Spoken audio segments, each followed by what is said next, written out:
আজকে আমরা দেখব প্রথম পর্যায়ক্রমিক মূল্যায়নের আরও একটি প্রশ্ন। ষষ্ঠ শ্রেণী ভূগোল প্রশ্নপত্র, পূর্ণমান 30, সময় রয়েছে 1 ঘন্টা। সঠিক উত্তর নির্বাচন। দেখো কি বলেছে, প্রাচীনকালে নাবিকরা উত্তর দিক ঠিক করতেন ধ্রুবতারার পর্যবেক্ষণের মাধ্যমে। পৃথিবীকে নীল গ্রহ বলে। পৃথিবীর পরিধি প্রায় 80,000 কিমি।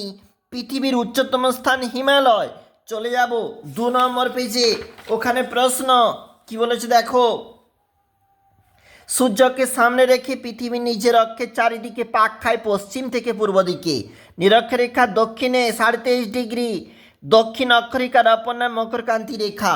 ভারতের মূল ভূখণ্ডের দক্ষিণতম বিন্দু কন্যাকুমারিকা। কারাকোরাম পর্বতের গডউইন অস্টিন বা কেটু ভারতের উচ্চতম পর্বত শৃঙ্গ। ভারতের 82°30' পূর্ব দ্রাঘিমায় স্থানীয় সময় ভারতের প্রমাণ সময়। এছাড়াও প্রশ্ন, ভারতের সবচেয়ে জনবিরল রাজ্য সিকিম। পদ্মা যমুনা মিলিত হয়ে যে প্রবাহের সৃষ্টি হয়েছে, উত্তরটা হচ্ছে মেঘনা। ছায়াবৃত্ত কি, এগুলা কিন্তু 2 নম্বরের প্রশ্ন। হিমবাহ কাকে বলে, উদাহরণ নাও। চলে যাব এখানে প্রশ্ন, ভারতের প্রতিবেশী দেশগুলির নাম। গিরিপথ উপত্যকা বলতে কি বোঝো, 3 নম্বরের প্রশ্ন। গ্রহের 3টি বৈশিষ্ট্য লেখো।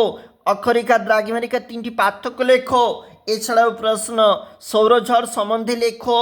পৃথিবীর প্রধান 3টি অক্ষরেখার মান ও নাম লেখো এবং চিত্রের মাধ্যমে তাদের অবস্থান দেখাও।